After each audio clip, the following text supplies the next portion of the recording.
Welcome to the 6th Digital Transformation for the Steel Industry webinar. This is the 6th webinar out of total 13 digital transformation webinars organized here at AIST this summer. And these webinars are presentations taken from the Digital Transformation Forum, which was originally scheduled to be held in March 2020 in Pittsburgh, Pennsylvania, and which was unfortunately postponed due to the COVID-19 pandemic. The organizing committee has reorganized some of these presentations into this digital transformation webinar series. Last week, we got the privilege to listen to Albert Becerra, electrical and automation supervisor for coated products at Big River Steel, and Andrew Dahl, Advanced Analyst Process Engineer at OnPoint, present Applying Machine Learning to Eliminate CGL Strip Weld Failures. Today we have the great pleasure to listen to Gina Verbanac, a Software Design Engineer at Danieli Automation S.p.A. The title of her presentation today is Application of Machine Learning for Defective Coil Prediction. My name is Alicia Gaufen, and I'm the staff engineer for the Digitalization Applications Technology Committee at the Association for Iron and Steel Technology. And before we start the webinar today, I want to go through some important reminders for the attendees.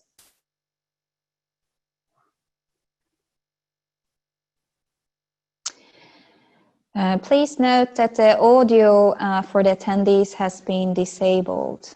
Any questions to the presenter should be submitted via the chat feature, and the host and the moderator will determine which questions are presented to the presenter. Please note that this session is being recorded and will be available for on-demand replay on AIST's website.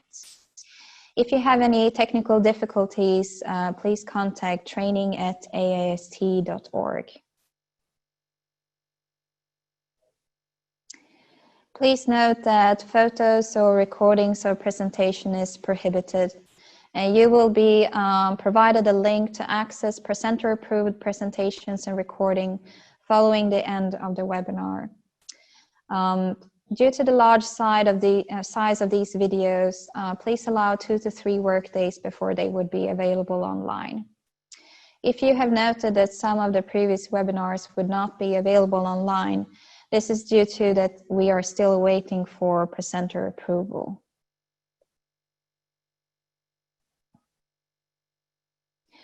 I would also like to brief you on AIST antitrust guidelines.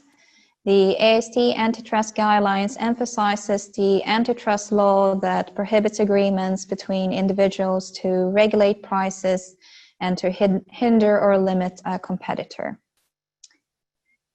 I would also like to show you the AIST's anti-harassment policy, which emphasizes the importance to provide a harassment-free environment regardless of age, race, disability, or gender.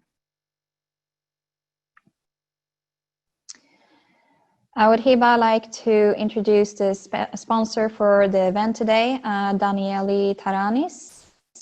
Danieli Taranis is located in Chelsea, Alabama, and is a part of the Danieli Automation company that brings process control technology, innovation, intelligent solutions, and services together for the metals industry in North America. Danieli Taranis provides full tailor-made solutions to customers and are certified manufacturers for drives and automation panels, specializing in design, fabrication, installation, troubleshooting, emergency, and maintenance services. So thank you very much to the sponsor of this event today.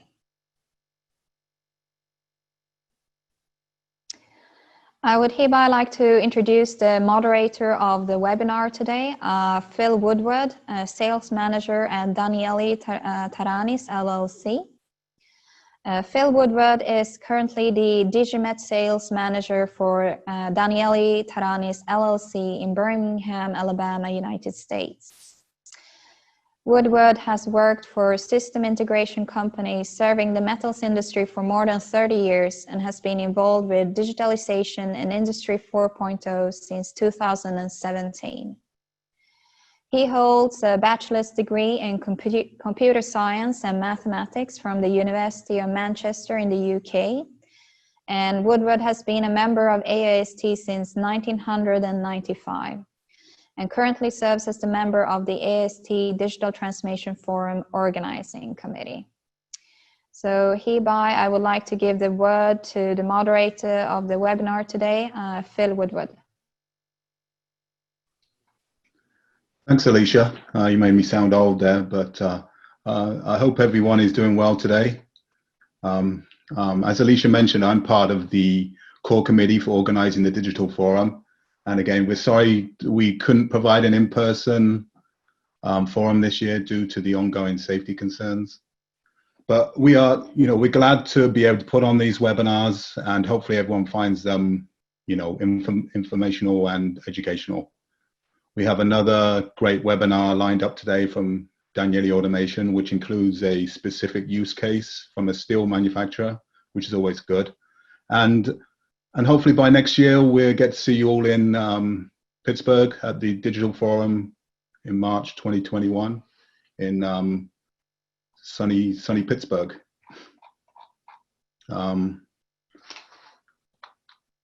So today I'd like to introduce our presenter, Gina Verbanac. Gina is a software design engineer with Danieli Automation, the Digimet division. Gina has experience in working with Industry 4.0 projects as a software engineer and agile team leader.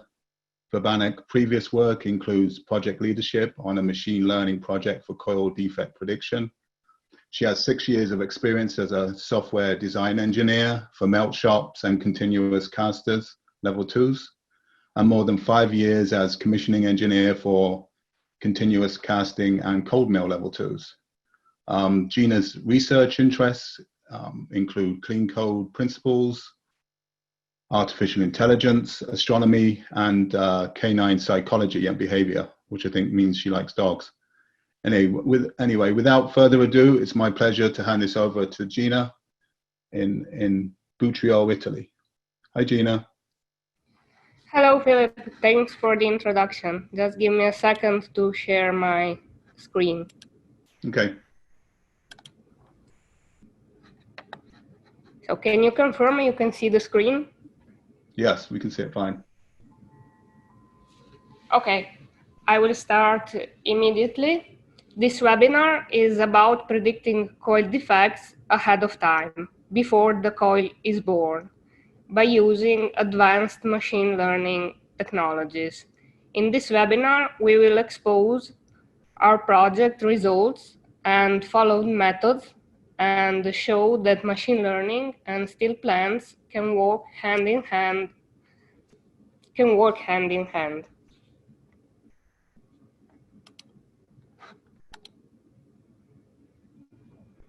So let's get started.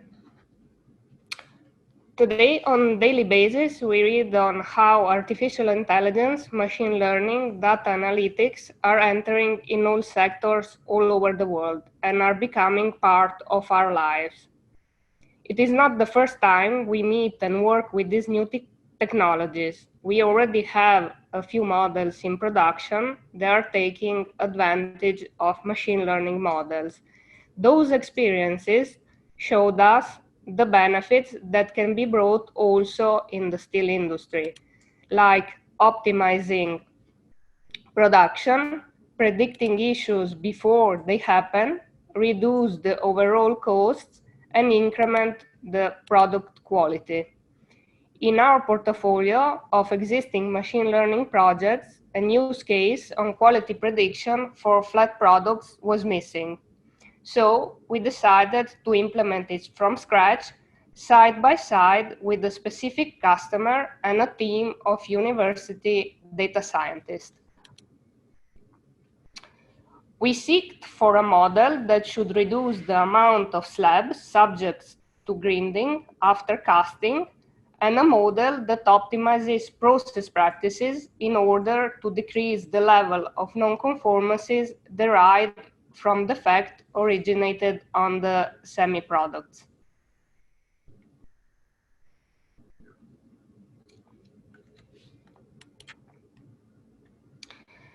Our main goal was to find the machine learning algorithm that best fits in predicting coil surface defects ahead of time. That means during casting process, we want to know what will happen on the mill with this piece of material. Our secondary goal was to validate and define the basis for managing a machine learning project.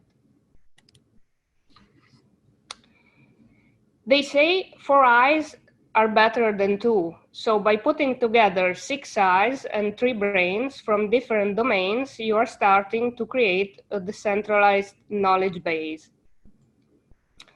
That's why we decided with this team formation with different expertise. Advantages that this team can bring is that you will always have an expert with a specific knowledge inside the team, but also other team members will have the possibility to gain new skills. For example, a process engineer will learn the basis of machine learning from the data scientist, and the data scientist will learn the basis of the process from the engineer. Our team was composed by 3 actors: Acciai Speciali Terni, they brought the expertise of metallurgical process knowledge; the University of Perugia, with the expertise in data science knowledge; and Danieli Automation Digimet division, with the expertise in IT solutions and process knowledge. Just briefly, a team data science process is an agile, interactive data science method to deliver predictive analytics solutions and intelligence applications efficiently. And it also improves team collaboration and learning. And that was also one of the reasons we decided to compose the team in this way. Shortly about each actor, Acciai Speciali Terni is a leading producer of stainless steel flat products with a plant where the entire manufacturing cycle is covered, from melt shop to hot rolling, annealing and pickling lines, cold rolling mills, up to treatment and finishing lines. Their main mission is to guarantee high product quality. The University of Perugia is a center of excellence specialized on machine learning applications in the industrial environments. Their research activities are various and go from robotics to control and automation system, machine learning to systems biology. Danieli Automation and Digimet, we are a company with long-term experience in process and production control systems. Digimet is it's a unit dedicated to digital products and services for the metal industries that embraces with both hands artificial intelligence and machine learning technologies. We have successful stories using artificial intelligence and machine learning implemented by our internal team of data scientists on different steel processes and also deployed in production. The collaboration with the University of Perugia data scientists expanded our internal team competencies.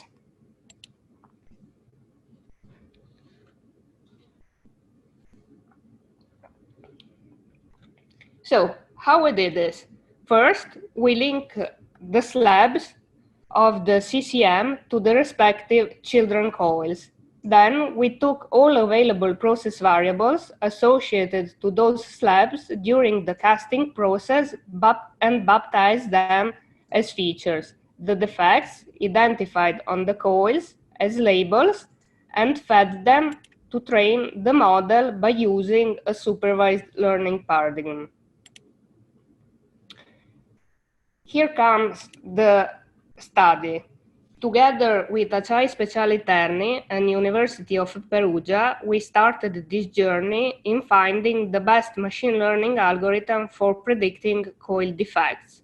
You can see that Acciai Speciali Terni has covered the whole manufacturing process, and we use the data from the following areas: the chemical analysis from secondary metallurgy, the slab process data from one of the casters in the plant, and from the remaining areas, we used coil quality data samples.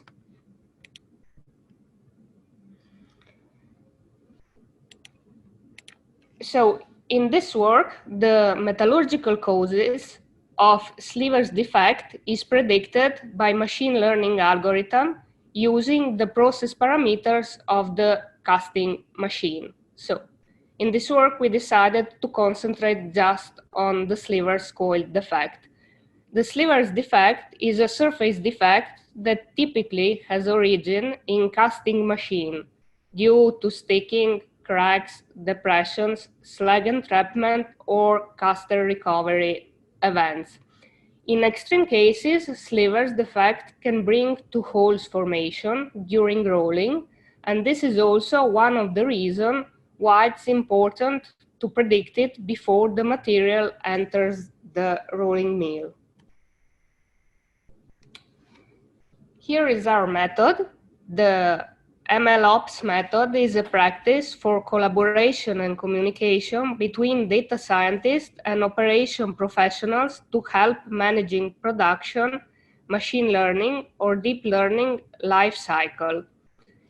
During our project, we followed these 5 phases. The first one on data acquisition, the second one data exploration and processing of the acquired data, then the training of the machine learning algorithms, the test of the algorithms, and at the end, the last but not least, the deployment phase in production.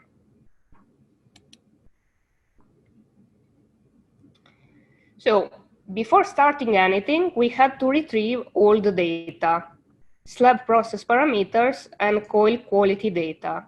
Our goal was to start to work on data analysis as soon as possible.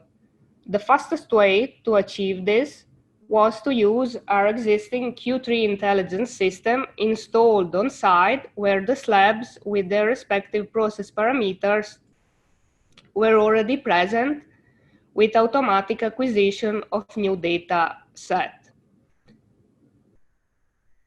As Q3 Intelligence is a business intelligent integrated data acquisition, analysis, and problem-solving platform, also coil quality data were integrated inside this system from Acciai Speciali Terni MES system.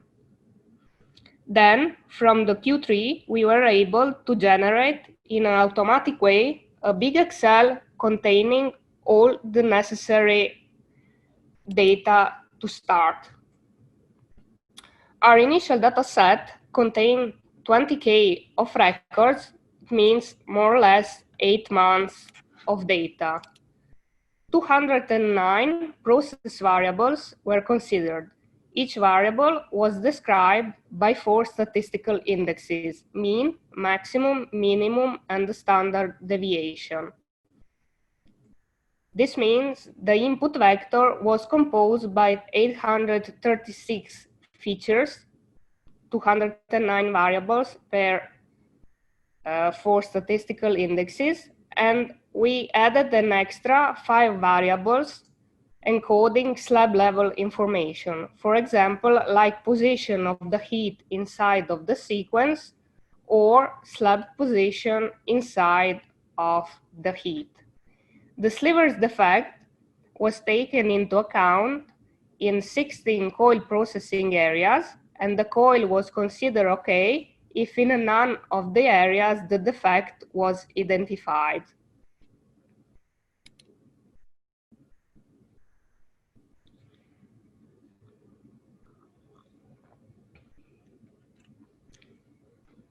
So, an initial investigation on raw data was performed. We needed to get familiar with the data, verify and clean the data before the machine learning phase can start. This part was approached using data analysis, data exploratory analysis, a statistical approach that helps discover patterns, spot anomalies, and summarize main data characteristics. For example, during this phase, we identified samples that in more than 90% of the cases had values 0 or 1, so these samples were eliminated because they are not bringing any added value to the system. We also eliminated variables that had always the same value, or there were also a few variables with a value not a number. One thing that was interesting that here immediately we had the confirmation that a tool and a single expertise by itself, it's not enough, and become aware of added value of the multidisciplinary team is giving to us. Only the statistical analysis without the process knowledge could lead to exclusion of important process parameters that have impact on the final quality, like for example the sticking alarm. At slab level, from statistical point of view, this value should have been excluded because in more than 80% of the sample the value was 0. But the process experience tell us that this value is important and that we shouldn't exclude it.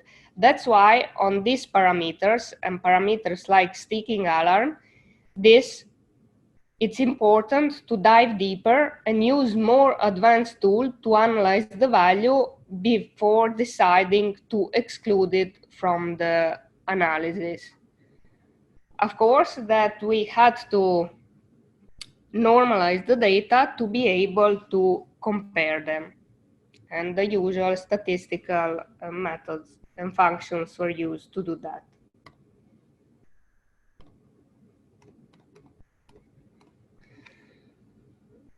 It is important to identify the best set of variables to train the classification algorithm. That's why feature selection is important.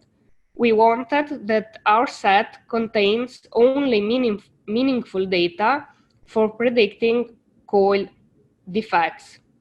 Beside the EDA, recursive feature selection and feature selection based on the p-value method were used to reduce even further the number of features. Different machine learning algorithms were tested with these reduced sets of features and compared to the whole data sets to be sure that performances won't be lost and that we are not losing important information. For example, you see that the exploratory data analysis selected 274 features of 141, and the recursive feature selection reduced it furthermore to just 19 and identified 19 variables to be important for the model to predict the quality of the coil. Here also we made the cross-check with the configured quality rules on the existing rule-based system present on site, and the selected features by the last two methods we mentioned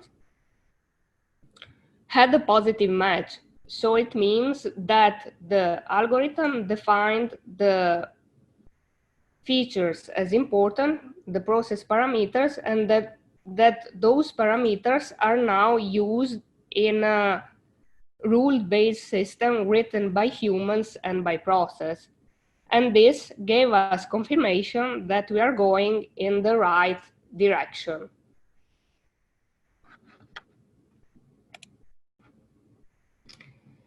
This is a typical machine learning training workflow. So we saw that the first step is data preprocessing, where we have the raw data and labels.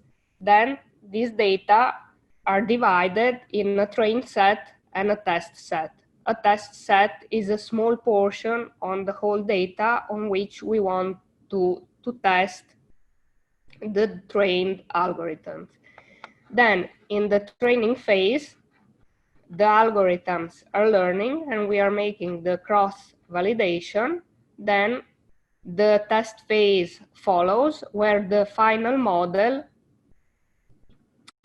is released and the performance metrics are applied to the test set to see how credible is our algorithm. And then we have the deploy phase, where the algorithm is fed by new data and is predicting the new results. So depending on the problem you want to solve with the machine learning, some algorithms are more indicated than others. We didn't want to limit the study by selecting just a single algorithm, but have chosen to implement all 5 binary classifiers: the logistic regression, the linear support vector machine, the support vector machine with radial basis function kernel, the random forest, and the multi-layer perceptron.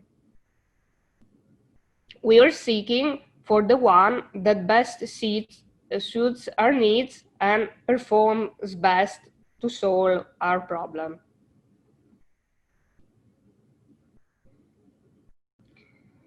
So after the model are built, we need to understand how good they are performing, and to do this, we need to define some metrics. On this project, we use 2 metrics, accuracy and the F1 score, because accuracy by itself, it's not enough. For example, in a problem where there is a large class imbalance, a model can predict the value of the majority class for all predictions and achieve a high classification accuracy. The problem is that the model is not useful in the problem domain because it cannot classify the remaining cases. Think if you need to classify COVID-19 patients and you have 100 patients, 90 of them are negative without the virus and 10 of them are positive. The accuracy of the model will be very high, but it won't be able to identify patients with the virus. So with the imbalanced sets, with only using the metrics of accuracy, you could have this problem that is called accuracy paradox. So that's why we introduced the second metric, the F1 score, that fixes this limitation. A good F1 score means that you have a low false positives and low false negatives, so you are correctly identifying real defects and you are not disturbed by false alarms.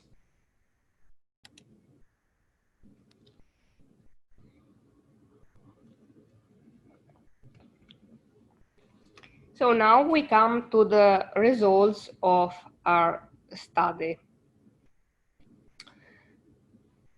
On this project, we worked and analyzed 3 different data sets containing different quality and quantity of data and compared the results of all the previous mentioned machine learning algorithms.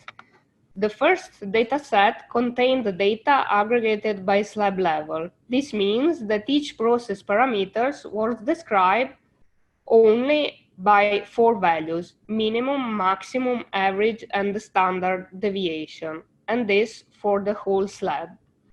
The second data set contained, again, data aggregated by slab, but in a different time period. The third data set contained data aggregated at slice level. So each slab process parameter had 50 values, not only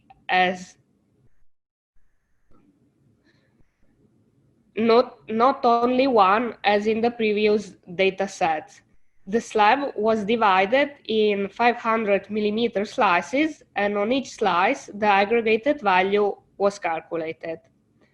The difference between the first and the second data set is in timing, but we discovered something important. The first data set contained data of the first few months when the machine had started. So some sensors were not initialized, there were a lot of data that were not correct or that were not even acquired at that moment.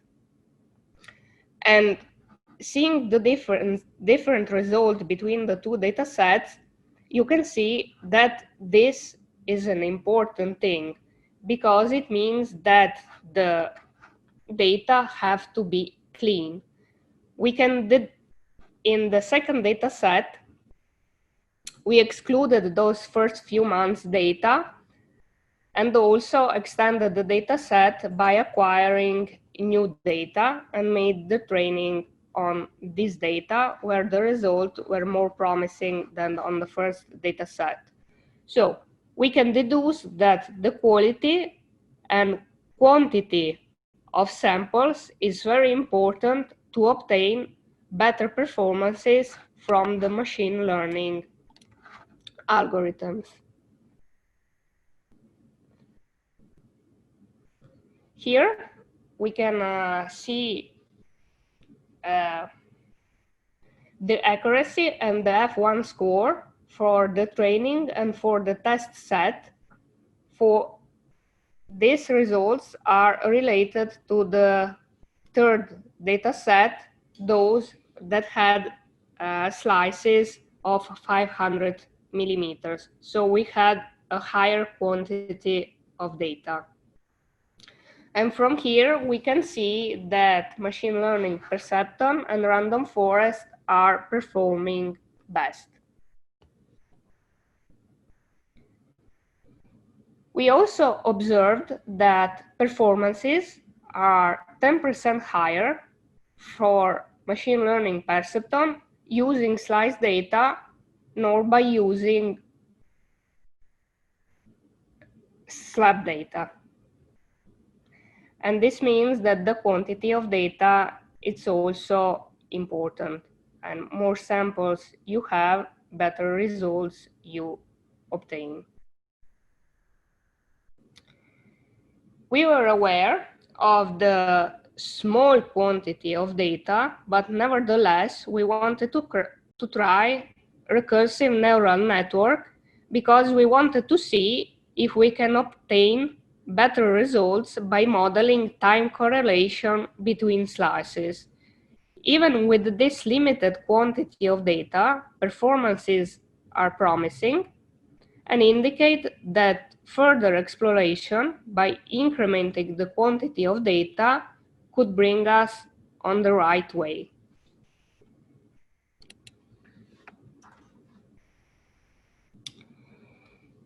We come to the last phase of our machine learning MLOps workflow, that is the deploy phase. The target of this project wasn't the model deployment, so no extra hardware was foreseen for that. Nevertheless, we installed for consultation purpose only on the Q3 intelligence server the model. We used machine learning services integrated inside SQL Server to run and deploy Python methods. An auxiliary service was prepared for invoking models on daily basis to predict the defects. SQL server tables were used to store the results of prediction. On this results table, the Power BI dashboard was connected and the results were made available for quality and process personnel to consult and monitor the model's results.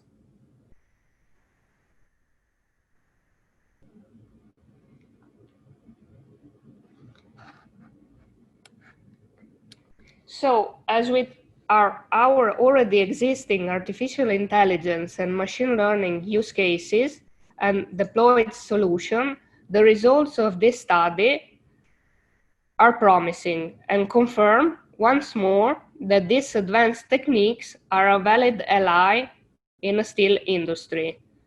We saw also that the interdisciplinary team is fundamental in guiding and keeping the projects on the right rail, besides some extra benefits that you also gain.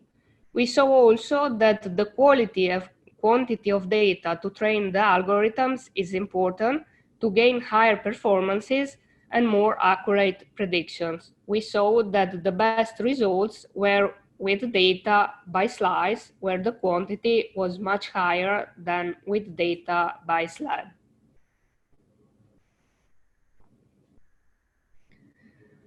So this was just the first part of the project, and the next steps that we want to do are the following ones. We want to increase the quality and quantity of samples to be able to use neural networks and obtain even better results and performances of the algorithms. And also this will be made possible by including data from inline surface inspection devices like Parsitech. We want also to map the position of the coil defect on the correct position of the parent slab, because it's important to identify the specific portion on the material of the defect and report it on the slices of the slab. We want also to include process variables from secondary metallurgy and also from hot rolling areas to see how they influence these coil defects. Also, one of the steps is to convert the knowledge from the black box machine learning models into a human readable information, so that the models help the quality and process personnel to identify the problems and understand better what is happening. So, as are all machine learning based models, also this one is designed to be embedded smoothly into our IoT platform.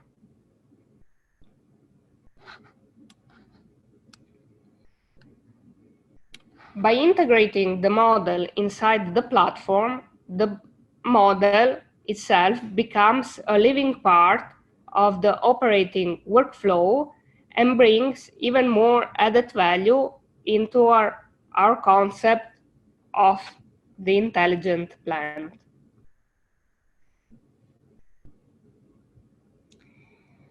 I would like to make a special thanks to our partners in this journey, from Acciai Speciali Terni to Mr. Forti and to Mr. Costante from University of Perugia. I would like to thank you for your attention. Thank you, Philip, for moderating this webinar, and thank you, Alicia and the Digital Transformation Forum for the invitation. Thanks, Gina. That was a very interesting and very technical presentation. One thing I forgot to mention before we started, there is a Q&A tab at the bottom of the screen. I'm sure you guys probably saw that. So please go ahead and ask some questions. If we have some time, we will try and answer them. If we don't get to them in the allotted time, we'll get back to you after the webinar.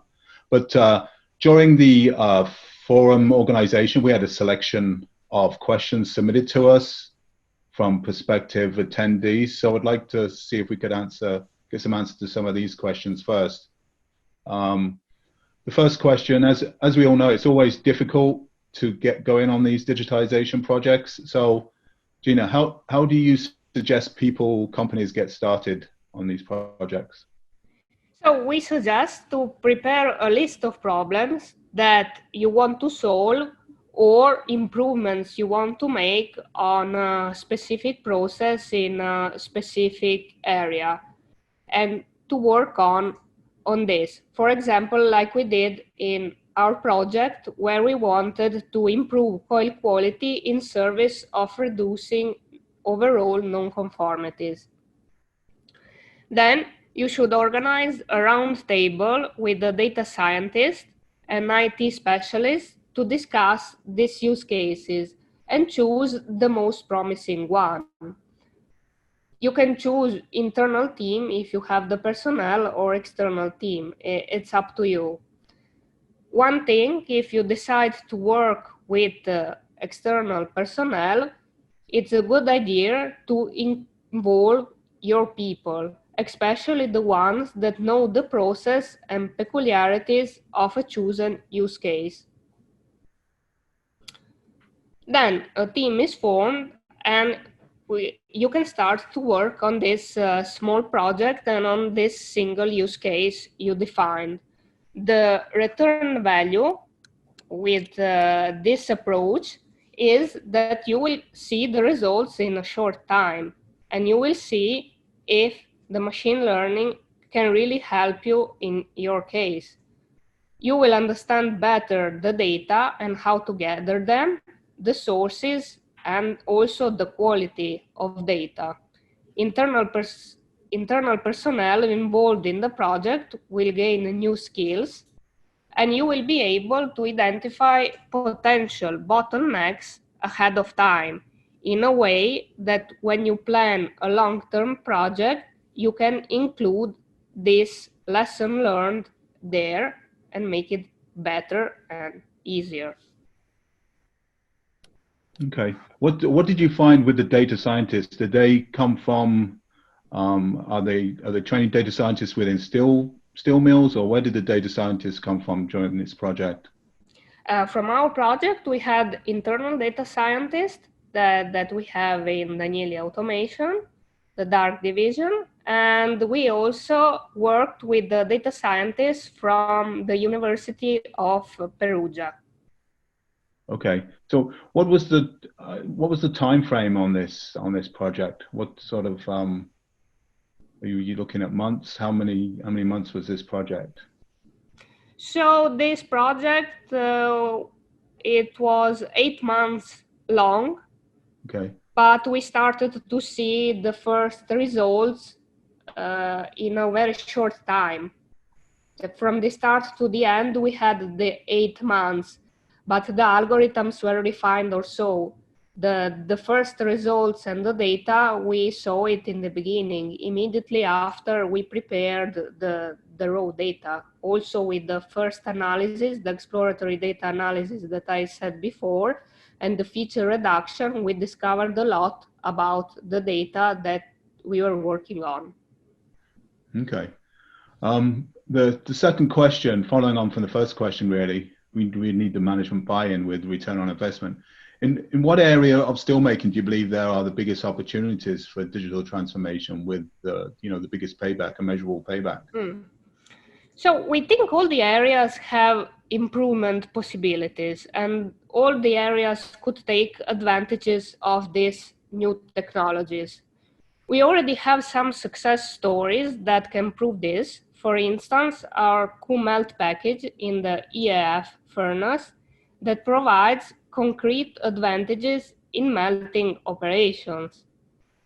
And we believe that the next frontier is to integrate data from different processes and make it available to a single smart control room to have everything centralized.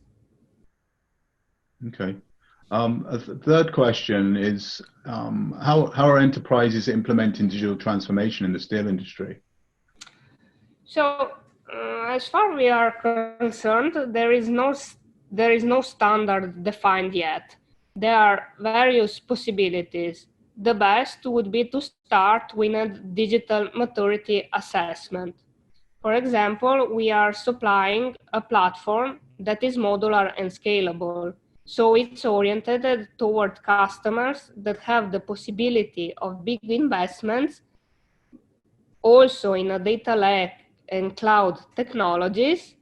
But as this platform is scalable and modular, it's also affordable for small steel plants with limited funds, and they can make use and take advantage of this.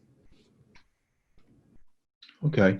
So the final question I have, well, going back on the other question, you said you really need a platform or container to get things going. Are you noticing that steel mills are using their own containers, or they're really looking to vendors to get a standard platform first?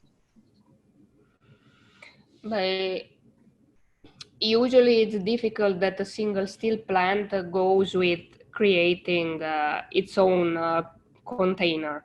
Okay. But companies like Danieli provide this kind of platforms and container that at the end, the external part is prepared, and then the specific modules that are attached to the platform are tailored for the specific customer and for the specific plant. Okay. So the final question from this expert panel that we had some questions from, in your experience, how much of digital project success depends on the tools and how much on the people? Well, the tools are important and help a lot, but without the knowledge and the people that interpret the data, the tools by themselves won't solve the problem. For example, on this project, we used Python and open source libraries for machine learning that are available to everyone, but you have to use them, and to set up a project, you need to understand them to explore them better. So for us, people have slightly higher importance than tools. Let's say both of them are important, but a little bit higher is the importance of the persons and their knowledge. Okay. Well, thanks, Gina. We have got a little bit of time. We can take some Q&A from the audience. We have a question from Cristina Amarez Lopez. Did you have any trouble with traceability, matching of the process variables and the quality labels? Okay, in this first phase, we were mapping the labels on the coils. As I said before, the next phase is to map the specific position of the coil defect on the slice of the coil. And this depends a bit on the tracking and on the beneath systems that we have. But by using the centralized system, the Q3 intelligence, we integrated everything, and then by IDs, practically, we mapped the slabs and the coils. Okay. A follow-up question. What has the reception of this solution been from AIST, the people in the plant? Are they currently using it? Sorry, can you repeat? Yeah, what has the reception of this solution been from the people in the plant? How was their feedback been for this, what you've done so far? Are they currently using it? For now, they use it as feedback to see how the algorithms are behaving and how are performing, and how accurate the predictions are. Okay, so it's just in an offline mode. Is there a future to put this like an online model? The next step? The final phase of the online model, it means that the model interacts with the production. So it can change also some parameters to improve the process.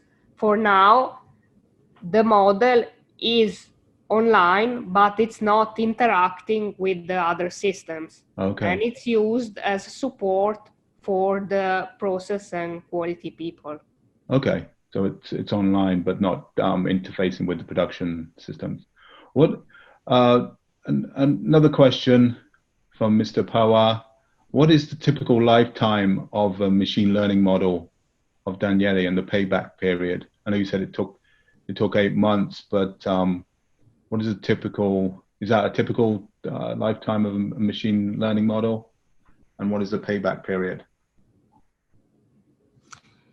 Yes, it depends a lot on the data that you have. Because if you have good data, if the samples are a lot, then in a short period, you can train a good algorithm. And then in a few months, you can see the results and decide to put it online and monitor and gain some extra things that help you in production, in optimizing production. Okay. A question from Islam Mohammed. He's asking, was the model fed any empirical laws like physical laws and relations that govern the process, or was it just based on data and patterns?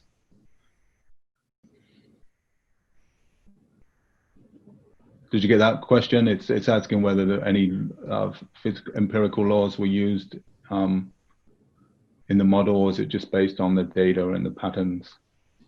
No, we use the data from the casting machine, from the solidification model, and the relations, the chemical relations between the chemical elements. Okay. I think we've got time for one more question. Is the project that you mentioned only includes the slivers defects? Is it possible that you could increase your model to many other defects? Yes, for sure, it is possible. It depends a lot on the samples that you have, because you have to have samples of the other defects to be able to train better the model. Okay. Because, for example, in this case, we decided to use the slivers defect because we had the majority of samples were for the slivers defect. For the others, the data were not so much, so we were risking to interpret the data in a wrong way. So, as I said before, also the quantity of the data is important. Okay. Well, I appreciate your time, Gina. It's been a very interesting presentation. I appreciate your time. I know it's probably getting late over there in Italy right now. And no, not so much. We still have the sun. Okay, that's good. Well, thanks again for a very interesting presentation. I'd like to hand this back to Alicia to wrap things up.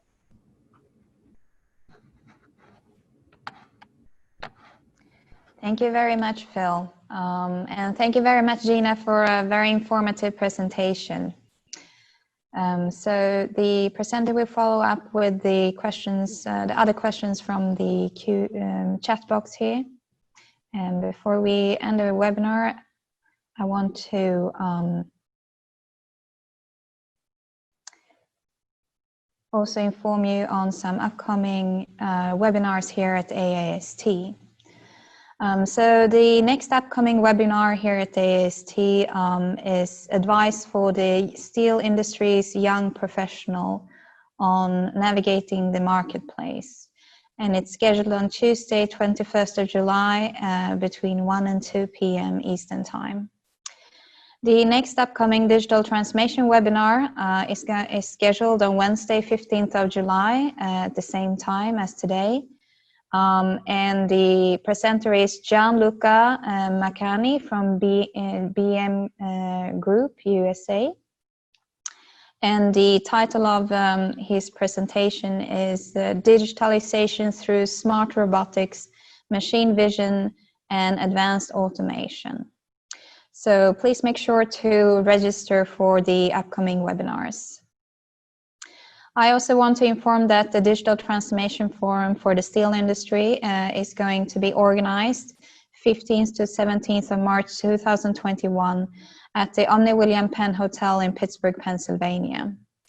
Currently, the call for abstracts is open and the deadline to submit your abstract is 25th of September.